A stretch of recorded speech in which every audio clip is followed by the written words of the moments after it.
आमचे उद्योग खात्याच्या माध्यमातून उद्योगमंत्री उदय सामंतजी यांच्या खात्याच्या अंतर्गत आज ह्या गुंतवणूक परिषदेचं आयोजन जिल्हास्तरीय केलेलं आहे।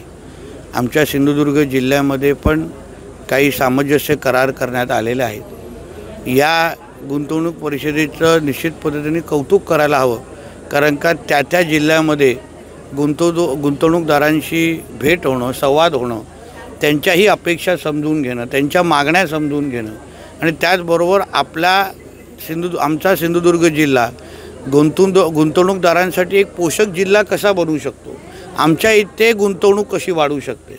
आमच्या सिंधुदुर्ग जिल्ह्याची प्रतिमा ही वारंवार कधीतरी राजकारणाच्या द्वेषामुळे कधीकधी खराब केली जाते। कायदा आणि सुव्यवस्थेच्या एवढी चांगली असताना पण आमच्या इथे आमच्या जिल्ह्याला बदनाम केले जाते। पण बदनाम करणारा आणि द्वेष पसरवणाऱ्या लोकांना हे कळत नाही की त्याच्यामुळे जिल्ह्याची प्रतिमा खराब होते आणि त्याचा थेट इम्पॅक्ट हा गुंतवणुकीवर होतो। गुंतवणुकीवर इम्पॅक्ट पडला तर रोजगारावर होतो आणि त्याच्यामुळे आमच्या जिल्ह्याच्या बेरोजगारांना त्याचा फटका बसतो। हे काही द्वेषाचं राजकारण करणाऱ्या लोकांना समजत नाही, पण तरीही त्या सगळ्या गोष्टीवर मात करत आज सिंधुदुर्गच्या जनतेने आम्हाला भरभरून आशीर्वाद दिलेला आहे। सत्तेचा प्रतिनिधी म्हणून आम्हाला इथे बसवलेलं आहे। म्हणून कितीही आमच्या जिल्ह्याच्या विकासाच्या आडव्या येणारे कोणी असो, कुठलीही प्रवृत्ती असो, स्वतःचा पद मिळाली नाही म्हणून जिल्ह्याची बदनामी करायची, अशा जी काही प्रवृत्ती आहे त्याला थांबवण्यासाठी आम्ही सक्षम आहोत। त्यांची रेष कमी करण्यापेक्षा आम्ही आमच्या सिंधुदुर्गाची विकासाची रेष मोठी करू असा निर्धार करून आम्ही आज सगळेजण काम करतो आहोत। आमच्या जिल्ह्यामध्ये मोठ्या प्रमाणामध्ये गुंतवणूक येणार आहे। 2025ची परिस्थिती आणि 2029ची परिस्थिती याच्यामध्ये निश्चित पद्धतीने मोठ्या प्रमाणामध्ये फरक पडणार आहे। दरडोई उत्पन्न जे आज आहे ते अजून 5 वर्षामध्ये दुपटीने वाढणार आहे, हा विश्वास जिल्ह्याचा पालकमंत्री म्हणून जिल्ह्याच्या वतीने मी महाराष्ट्राला आणि सगळ्यांना देतो।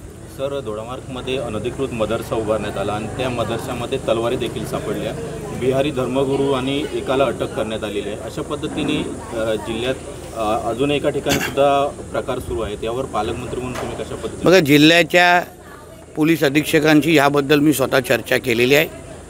आमच्या राज्यामध्ये हिंदुत्ववादी विचाराचं सरकार आहे। आम्ही अशा पद्धतीचे जिहाद मानसिकतेचे कुठलीही प्रवृत्ती आम्ही आमच्या जिल्ह्यामध्ये सहन करणार नाही, ही भूमिका माझी पहिल्या दिवसापासून आहे। मी तर एक कडवट हिंदुत्ववादी आहे आणि म्हणून मी ज्या जिल्ह्याचा पालकमंत्री आहे तिथे अशा पद्धतीची जिहादाची वळवळ मी तर खपूनच येणार नाही।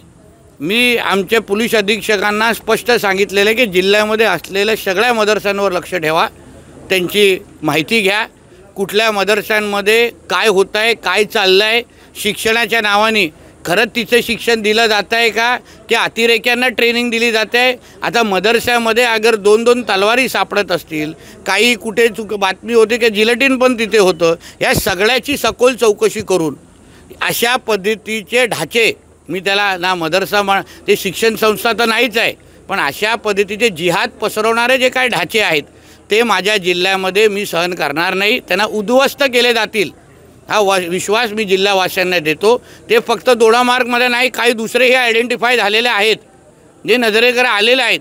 जेव्हा बिल्डोजर त्या भागावर फिरतील तेव्हा तुम्हाला त्यावेळी कळतील की ह्या कुठल्या प्रवृत्ती आमच्या जिल्ह्यामध्ये आत्तापर्यंत काम करत होती आणि त्यांना आमच्या जिल्ह्याकडून नष्ट कसं करायचं हे आम्हाला चांगल्या पद्धतीने माहिती आहे।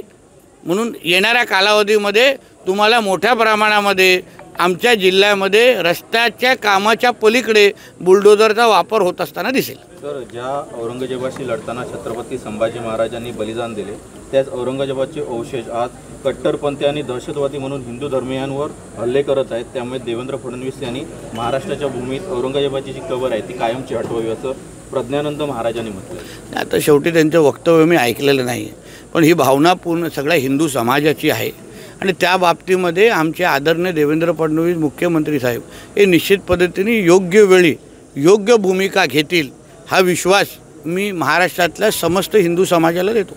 सर दोड़ा मार्ग में जो मदरसा है वहाँ पे हथियार मिले हैं, क्या कहेंगे इसके बारे में? देखिए, मदरसा के नाम पे अगर उधर आतंकवाद बढ़ाने का काम या आतंकवाद को प्रोत्साहन देने का काम अगर कोई भी जिहादी मानसिकता के लोग हमारे सिंधुदुर्ग में अगर कर रहे होंगे तो उनको यहाँ ज़्यादा दिन हम लोग रहने देंगे नहीं।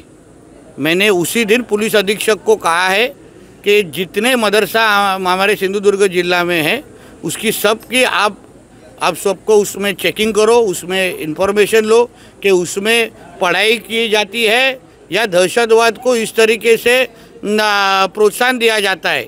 मदरसा को मिलने वाली फंडिंग उसके ऊपर भी हम लोग ने अभी इंफॉर्मेशन लेना शुरू कर दिया है, जिससे हम लोग को सोर्स मालूम पड़ना चाहिए। आप अगर एक एजुकेशन संस्था चला रहे हैं तो फिर उधर तलवार क्यों रख रहे हैं आप लोग? फिर आपको बिहार से यहाँ कोई लोग लेके आने की क्या ज़रूरत है?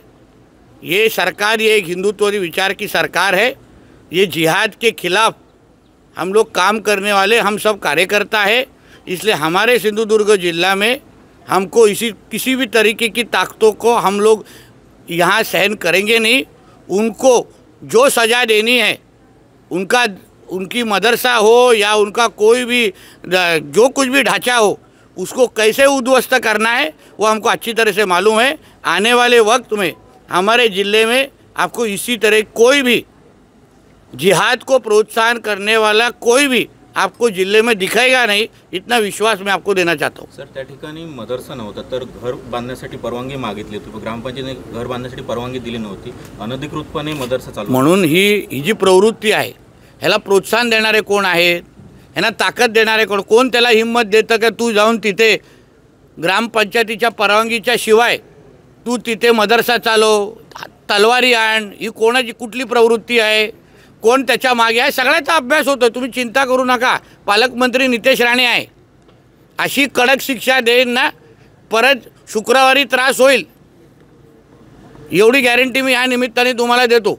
गॅस सिलेंडरवरती जाणार नाही। राष्ट्रगीत सुद्धा त्यांनी म्हणायला सांगितले त्या लोकांनी, पण त्यांना त्या धर्मगुरूला राष्ट्रगीत असे हे पाकिस्तान धमकी सुद्धा अगोदर काही लोकांना दिलेली। म्हणजे सगळ्याचे आता आवाज सगळीकडून निघतील ना, असं कसं? आमचे पोलीस खाता आणि आम्ही सगळेजण सक्षम आहोत। उगाच आम्ही दांड्यांवर खर्च करत नाही। ते दांडे कुठे कसे वापरायचे आमच्या पोलिसांना आणि संबंधित लोकांना चांगल्या पद्धतीने माहिती आहे। म्हणून योग्य वेळी सगळ्या बाबतीची तुम्हाला माहितीही देईन आणि तुम्हाला बोलण्यापलीकडे कृतीतून ह्या सगळ्याची उत्तर मिळेल। थँक्यू। एबीपी माझा, उघडा डोळे बघा नीट।